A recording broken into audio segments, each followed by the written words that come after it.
Hello students, स्वागत है आप सभी का एक बार फिर से एक्सीलेंट क्लासेस में। और आज हम क्या पढ़ेंगे? आज हम पढ़ेंगे क्लास 10th के मैथ्स का एक और इंटरेस्टिंग चैप्टर जिसका नाम है अर्थमेटिक प्रोग्रेशन। तो चलिए शुरू करते हैं हम इस चैप्टर को। सबसे पहले क्या देखना है कि देखो, कोई भी हम नंबर रखते हैं, है ना? तो नंबर जो है उसको जब हम सीक्वेंस में रखेंगे, है ना, जब हम नंबर को सीक्वेंस में रखेंगे तब हमें ये चेक करना होता है कि ये प्रोग्रेशन है या नहीं, यानी कि अर्थमेटिक प्रोग्रेशन बना रहा है, कैसे बनाता है, इसका जनरल फॉर्म क्या है, सीक्वेंस क्या है, इन सभी चीज़ों को वन बाय वन हम समझ के करेंगे तो हमें अर्थमेटिक प्रोग्रेशन बहुत ही क्लियरली समझ में आएगा। तो सबसे पहली चीज़ हम ये देख लेते हैं। तो देखो, ये कह क्या रहा है कि हम कब बोलते हैं, देखो एपी मीन्स हो गया इसका शॉर्ट फॉर्म, जो हमारा अर्थमेटिक प्रोग्रेशन है उसे ही एपी कहते हैं। तो arithmetical sequence in which the difference between two consecutive terms is always a constant and it is abbreviate as AP. इस लाइन को समझने के लिए सबसे पहले हमें सीक्वेंस को समझना पड़ेगा, है ना, फिर हमें इसका जनरल फॉर्म को समझना पड़ेगा। जब हम ये समझ लेंगे तो हमें इस लाइन का मतलब समझ में आएगा। तो सबसे पहले चलो हम यहाँ सीक्वेंस को देखते हैं। तो यहाँ आपको कुछ नंबर्स दिख रहे होंगे, देखो यहाँ 1 2 3 4 5 एन तक, राइट। तो यहाँ आप देख रहे हो कि एक सीक्वेंस बन रहा है। सीक्वेंस किसे कहते हो, आपने जूनियर क्लासेस में पढ़ा होगा, राइट।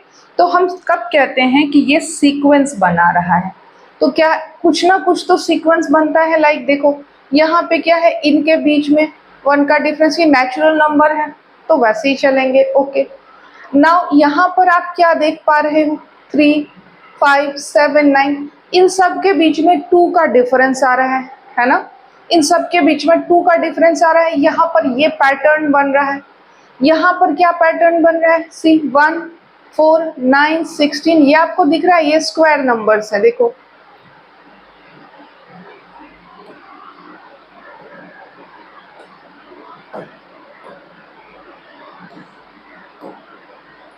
वन की स्क्वायरिंग करो 1 आएगा, 2 की स्क्वायरिंग करो 4 आएगा, 3 की स्क्वायरिंग करो 9 आएगा। इसी तरीके से ये चलता है, ये 4 का, ये 5 6 7, और ये सीक्वेंस बना रहा है, ठीक। नेक्स्ट क्या है, यहाँ देखो 2 का टेबल है, ये भी सीक्वेंस बना रहा है। तो ऐसे जब कोई पैटर्न लेके जब हम रैंडम नंबर लिखते हैं, मतलब अब मैंने यहाँ 1 लिखा, देन मैंने यहाँ 5 लिख दिया, और सडनली मैंने यहाँ 7 लिख दिया, और फिर मैंने क्या किया, यहाँ पर अगेन 10 लिख दिया या 11 लिख दिया। तो ये कोई सीक्वेंस नहीं बना रहा है, क्योंकि यहाँ पे हमने क्या कर लिया, रैंडमली कोई भी नंबर उठाया और उसे रख दिया। ये कोई पैटर्न क्रिएट नहीं कर रहा है, ठीक है। तो यहाँ जब हम देख रहे हैं कि ये नंबर्स क्या कर रहे हैं, सीक्वेंस बना रहे हैं, एक पैटर्न, इसे ही हम सीक्वेंस बोलते हैं। जब कोई पैटर्न लेकर के, एक परफेक्ट पैटर्न लेके, एक डेफिनेट पैटर्न बोल सकते हो, लेकर के जब हम ये चलते हैं नंबर्स, तो उसे ही हम क्या कहते हैं, सीक्वेंस कहते हैं।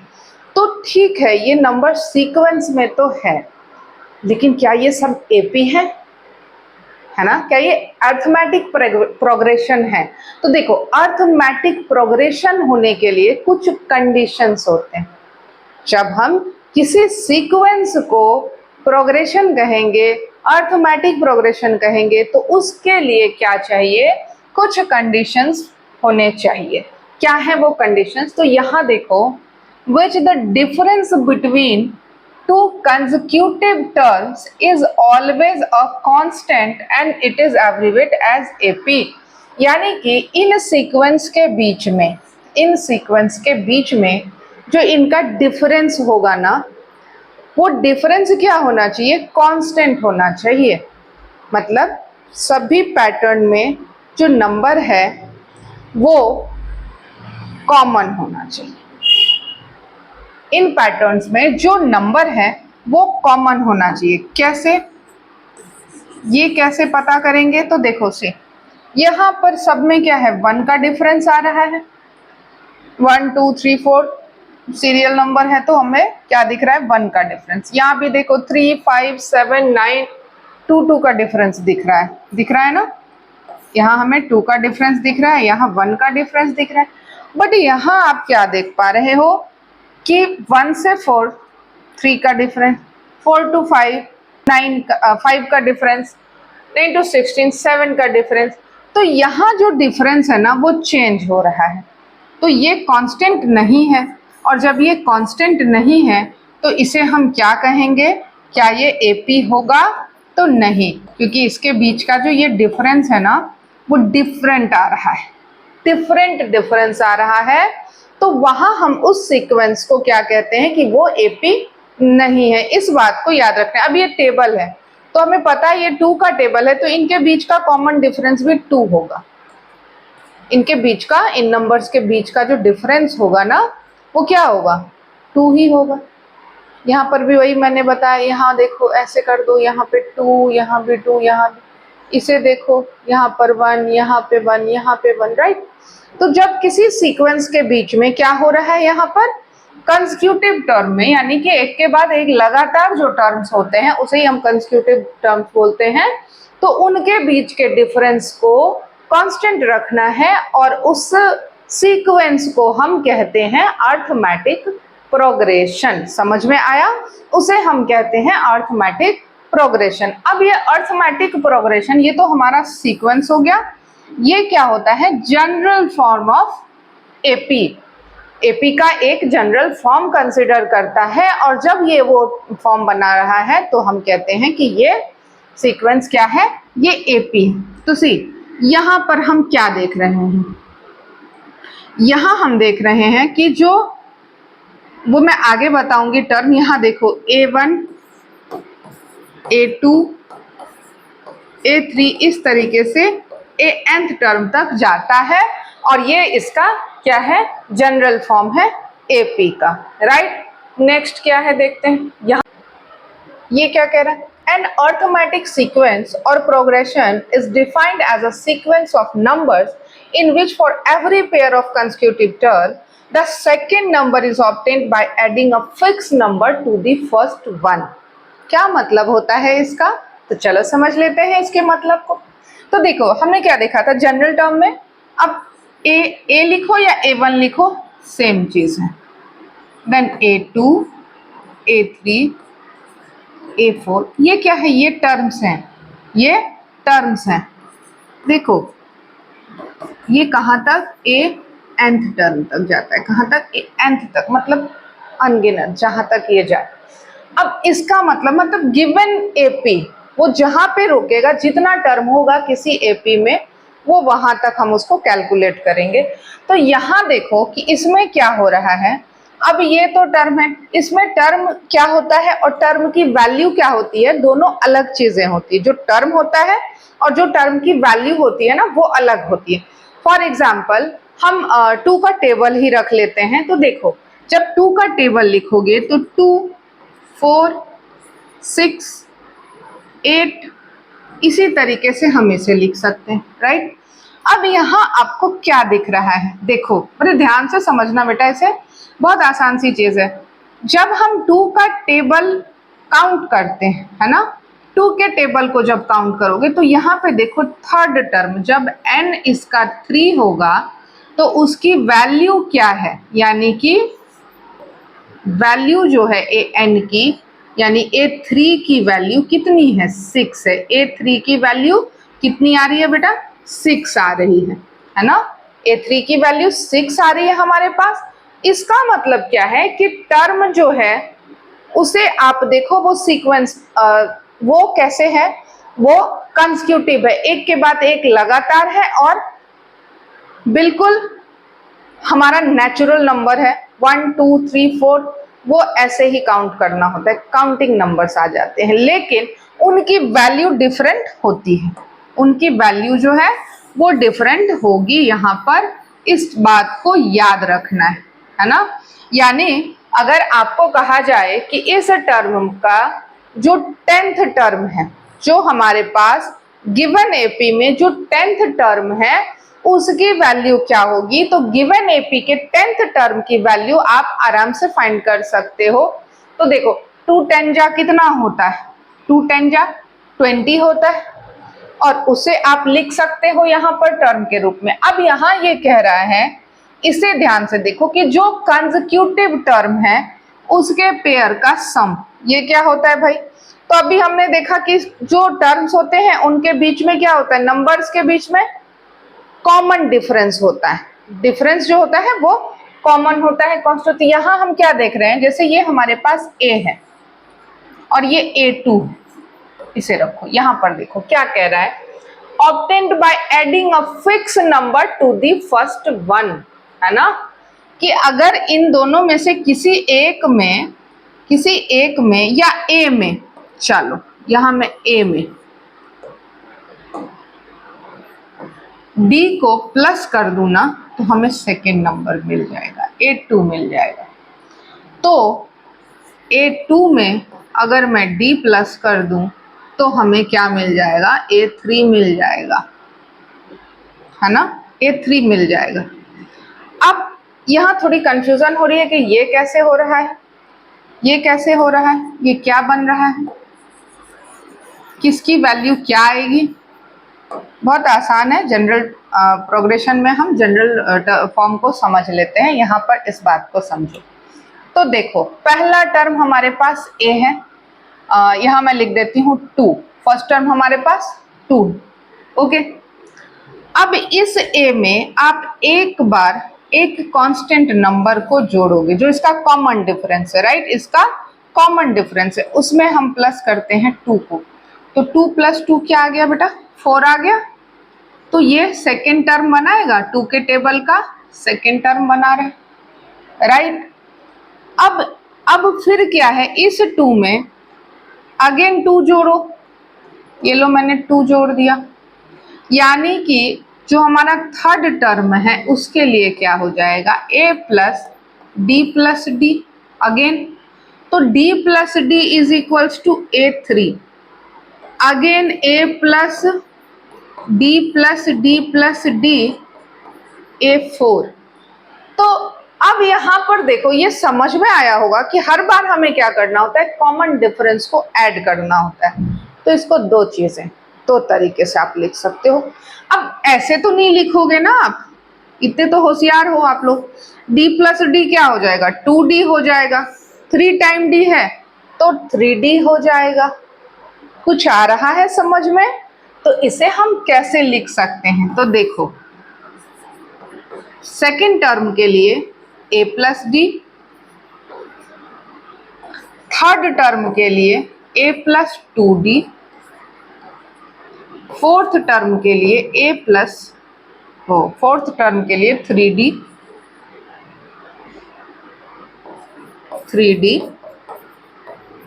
और सेम एज चलता जाएगा। ये जब आप इसको आगे बढ़ाओगे ये सीक्वेंस चलता जाएगा, यानी कि आपको d ऐड करना है, जिस भी नंबर को फाइंड करना है उससे एक कम रखना है d और उसकी वैल्यू आपको मिल जाएगी।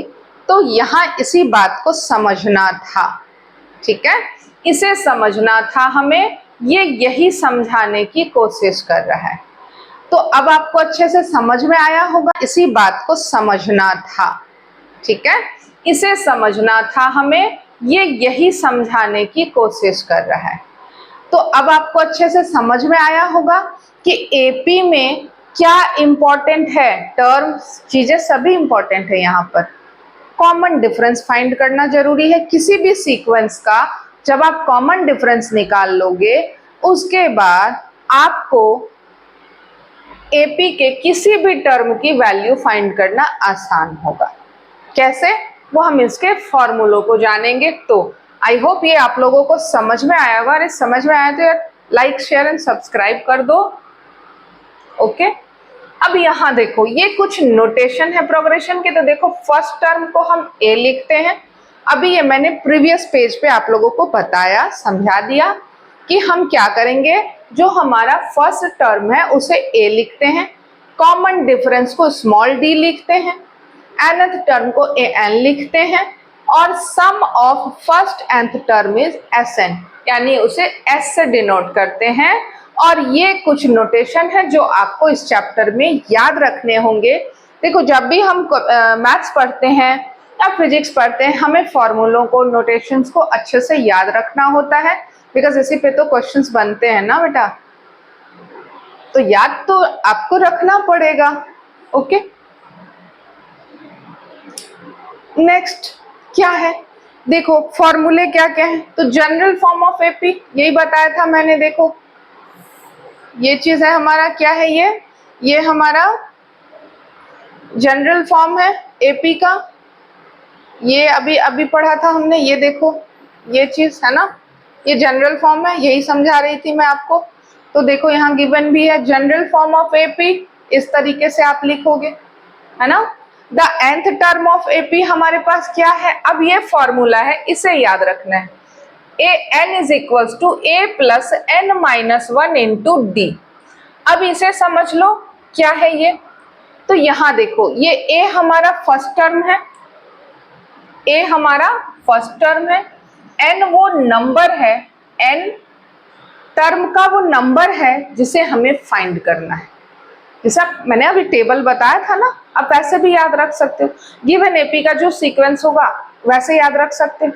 मतलब क्या है कहने का, कि जहां आपको n जो गिवन हो, है ना, कोई भी गिवन एपी है ना, उसका अगर आपके पास d है, n है और a है, मतलब a और n गिवन है, तो आप n फाइंड कर सकते हो, उसकी वैल्यू फाइंड कर सकते हो।